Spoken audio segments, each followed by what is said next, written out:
আসসালামু আলাইকুম প্রিয় দর্শক, 21শে আগস্ট গ্রেনেড হামলা মামলায় যে রায় দিয়েছিল নিম্ন আদালত, বিচারিক আদালত, সেই রায়কে বাতিল করে দিয়েছে উচ্চ আদালত এবং যাদের বিরুদ্ধে দণ্ডাদেশ দেওয়া হয়েছিল সকলকেই সাজার আওতা থেকে বাইরে রাখা হয়েছে, সবাইকে মুক্তি দেওয়া হয়েছে।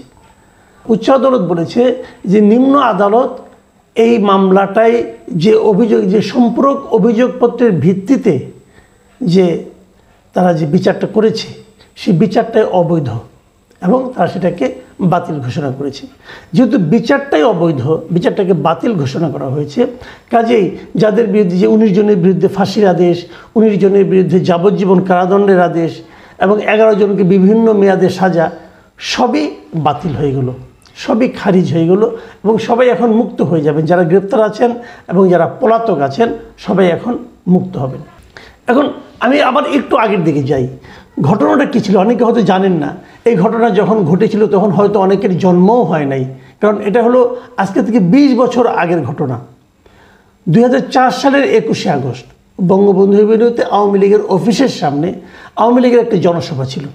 সেই জনসভায় গ্রেনেড মারা হয়, একটা না অনেকগুলো গ্রেনেড মারা হয় এবং সেই গ্রেনেড বিস্ফোরণে জনসংখ্যার মধ্যে, মানে জনসভার মধ্যে, কিন্তু যেখানে লোকজন দাঁড়িয়েছিল, বসেছিল, জনসভা শুনছিল, সেখানে গ্রেনেড মারা হয় এবং একটা খালি ট্রাকের উপর দাঁড়িয়ে তখনকার বিরোধী দলীয় নেত্রী শেখ হাসিনা ভাষণ দিচ্ছিলেন এবং সেই ট্রাকের উপরেও গ্রেনেড মারা হয়। ট্রাকের ভেতরে একদম পড়ে না, আশেপাশে পড়ে যায় এবং সেই ঘটনায় 24 জন লোকের মৃত্যু হয়, 24 জন লোক নিহত হয় এবং 3 শতাধিক মানুষ আহত হয়। এদের মধ্যে আহত হওয়ার পরে সে ক্ষত নিয়ে পরবর্তীতে মারা যায় এবং তারপরে এখনও অনেকের গায়ে, অনেকের দেহে সেই গ্রেনেডের স্প্লিন্টার আছে, সেটা নিয়েই তারা জীবনযাপন করছে, পঙ্গুত্ব বরণ করেছে। এই যে মর্মান্তিক ঘটনাটা, এই ঘটনার প্রেক্ষিতে প্রথমে বিএনপি একটা তদন্ত করে, তারপর 111 সরকার আসার পর সেই তদন্তটাকে বাতিল করা হয় এবং আদালত আর একটা সম্পূরক তদন্ত, অধিকতর তদন্ত করার আদেশ দেয়।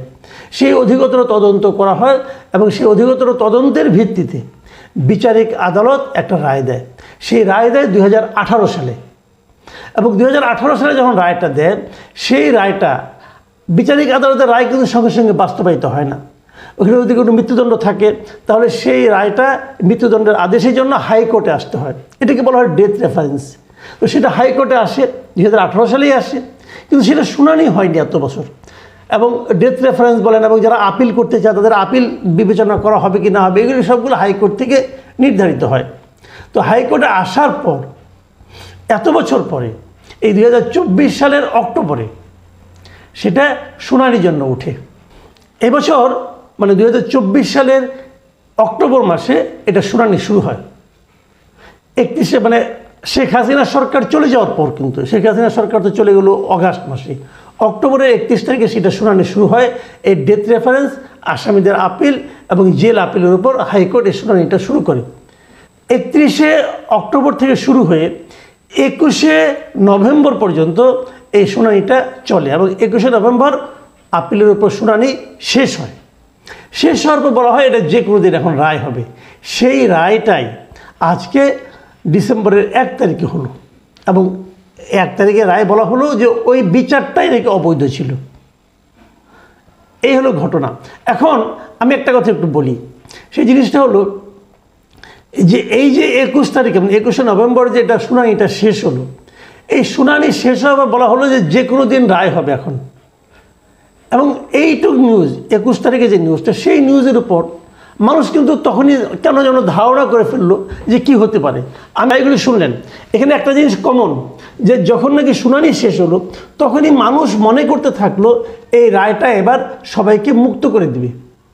কেন মুক্ত করে দিবে, কি কারণে, কোন লজিকে, সেটা কিছু উল্লেখ হয়নি, কিন্তু তারা বলেছে মুক্ত হয়ে যাবে, কারো কোনো সাজা হবে না, সবাই মাপ পেয়ে যাবে।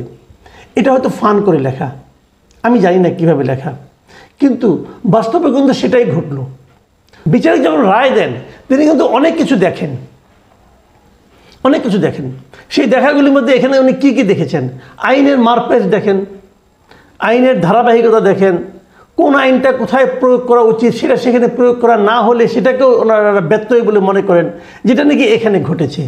এখন আমরা বুঝলাম যে মামলাটা কী কারণে খারিজ করা হয়েছে, মানে এই মামলাটা যথাযথ প্রক্রিয়া হয়নি, এটুক ঠিক আছে। কিন্তু ওই যে সাধারণ মানুষের মনে যে প্রশ্নটা, এই প্রশ্নটা আমি আরেকবার আমার মতো করে উচ্চারণ করতে চাই।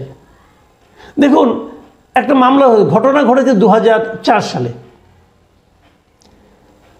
24 জন লোক নিহত হয়েছেন, 300 জন লোক মারাত্মকভাবে আহত হয়েছেন। ঘটনাটা কি মিথ্যা ছিল? ঘটনাটা তো ঘটেছে। তাহলে এখন যদি আমি সবাইকে বেকসুর খালাস দিই, তাহলে আমি কি বুঝলাম? যে মামলাটা ঠিকভাবে করা হয়নি। হ্যাঁ, আমি মেনে নিচ্ছি আওয়ামী লীগ আমলে হতে পারে, আওয়ামী লীগ কিন্তু রাজনৈতিকভাবে এই মামলায় কাউকে কাউকে আসামি করার চেষ্টা করতে পারে, হয়তো এই মামলার মাধ্যমে রাজনৈতিক প্রতিহিংসাও তারা চরিতার্থ করতে পারে। কিন্তু অপরাধ তো একটা ঘটেছিল, সে অপরাধের কি শাস্তি হবে না? আজকে যদি আপনি সবাইকে খালাস হয়ে গেল, কেউ অপরাধী নয়, এখন কি হবে? ওই যে 24 জন লোক মারা গেল, 300 জন লোক আহত হলো, তারা কি কোনো বিচার পাবে না? তাহলে আমরা কার উপর আস্থা রাখব? তাহলে কি আমরা বিচার বিভাগের উপর অনাস্থা মানে আস্থাহীন হয়ে যাব? আমি বলছি না উচ্চ আদালতের কথা, আমি নিম্ন আদালতের কথা বলছি।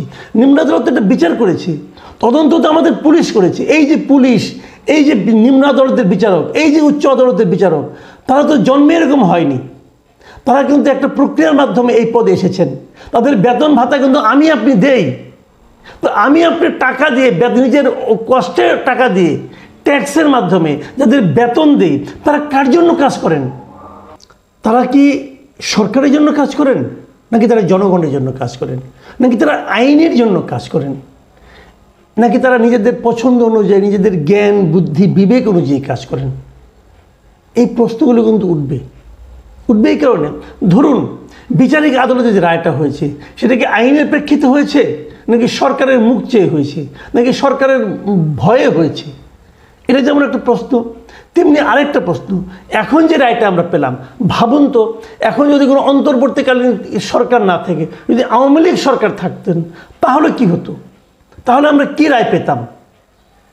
আবার আরেকটা কথা বলি, এই রায়ে যাদের যাবজ্জীবন কারাদণ্ড হয়েছে, যাদের মৃত্যুদণ্ড হয়েছে, তারা তো খুবই লাভবান হয়েছেন, কোনো সন্দেহ নাই। কিন্তু যাদের কম রায় ছিল, কম সাজা ছিল, ধরুন 3 বছর 5 বছর, তারা কিন্তু এই সাজাটা খেটেছেন। তো তাদের যে সাজা খাটা, এটারই বা মুক্তি হবে কী হবে? এটারই বা রিমেডি কী? এটার কী প্রতিকার হবে? এগুলি কিন্তু প্রশ্ন, বড় প্রশ্ন কিন্তু। যেমন আমাদের এখন এই উপদেষ্টা মণ্ডলীতেই একজন আছেন, যিনি প্রতিমন্ত্রী মর্যাদা আছেন, আগে সাবেক আইজিপি ক্ষুধাবক্স চৌধুরী। ওনারা কিন্তু এই মামলা সাজা হয়েছিল, একটা মামলা 2 বছর, একটা মামলা 3 বছর। উনি কিন্তু এই 3 বছর কিন্তু সাজা খেটেছেন। তাহলে এখন তো প্রমাণ হলো ওনার বিরুদ্ধে এই সাজাটা হওয়া উচিত হয়নি। তাহলে উচিত যে হয়নি, এখন ওনার যে এই যে সাজাটা খাটলেন উনি, এর জন্য আমি কাকে দায়ী করব? যাকে দায়ী করবো তার বিচারটা কে করবে?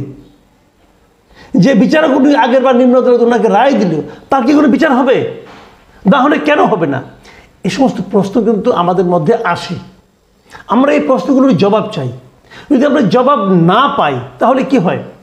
তাহলে কিন্তু আমরা টোটাল বিচার বিভাগ নিয়ে আমাদের মধ্যে এক ধরনের অস্থিরতা কাজ করে, এক ধরনের অনাস্থা কাজ করে, এক ধরনের অপছন্দের বিষয় কাজ করে। একটা সুস্থ স্বাভাবিক সমাজে এই ধরনের ধারণা নিয়ে মানুষ কিভাবে বাঁচবে? মানুষ কিভাবে এগুলো দেখেও তারপরে বলবে না আপনারা যা করছেন সব ঠিক করছেন? আমি মনে করি আমাদের বিচার বিভাগ সংস্কারের বিষয়টা উঠেছে, ওনারা এই বিষয়গুলো মাথায় নেবেন। যখন ওনারা সংস্কার কাজ করবেন, তখন এগুলোর জবাব যেন আমরা পাই, তার কথা আপনারা চিন্তা করবেন। প্রিয় দর্শক, আমি জানি না সামনে আমাদের আরও কী কী দেখতে হবে, কিন্তু দেখতে হবে, আপনারা নিশ্চিত থাকেন আরও অনেক নাটক দেখবেন। এখন এ পর্যন্তই। আল্লাহ হাফিজ।